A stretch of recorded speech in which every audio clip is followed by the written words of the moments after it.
parasha contains, among other things, the Akedah, the binding of Isaac. Christians call it the sacrifice of Isaac, and they see it as foreshadowing Jesus. There are also ancient midrashim which maintain that Isaac was indeed sacrificed and then resurrected. Whether the midrashim adopted this idea from Christianity or vice versa is unknown. I want to share with you this week a modern midrash from Professor Mark Bregman of Jerusalem. Professor Bregman was my first teacher of midrash 36 years ago, and he introduced me to this fascinating topic. This is a retelling of the Akedah from the perspective of the ram. Call me Isaac. Abraham named me after his son and made me the bellwether of his flock. So I witnessed the whole affair. I'll spare you the details, but to tell the truth, the real hero is me, Isaac the ram.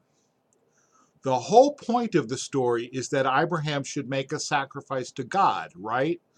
So who got sacrificed in the end? Isaac, son of Abraham, or me, Abraham's most treasured possession? I realize it may be hard for you people to accept that your Bible got it wrong, but your Midrash got it right.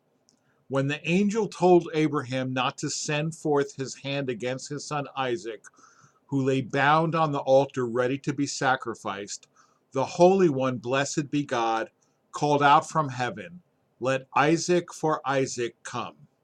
That was my cue. I rushed toward the altar to be sacrificed. But Satan blocked my way. Trying to do an end run around Satan, I got caught in a thicket by my horns. Fortunately, I was already close enough to Abraham to stretch out my foreleg and tug at his talit. He turned around, set me free, and offered me up for a burnt offering instead of his son. Okay, I know what you're thinking. If I was sacrificed, how can I now be telling the story? Well, God resurrected me from the ashes of my burnt offering, and I've been up here in heaven ever since. Yes, we rams, and ewes, of course, have a paradise. We feast on the freshest, greenest grass imaginable, and we don't find particularly appetizing the idea of eating Leviathan and Behemoth, like your righteous do in people paradise. But like you, we have a heavenly yeshiva where we study our version of Torah, including the full story of the Akedah. You can well imagine that we have a rather different take on the Paschal sacrifice, the scapegoat on Yom Kippur, and the rest of the sacrificial cult.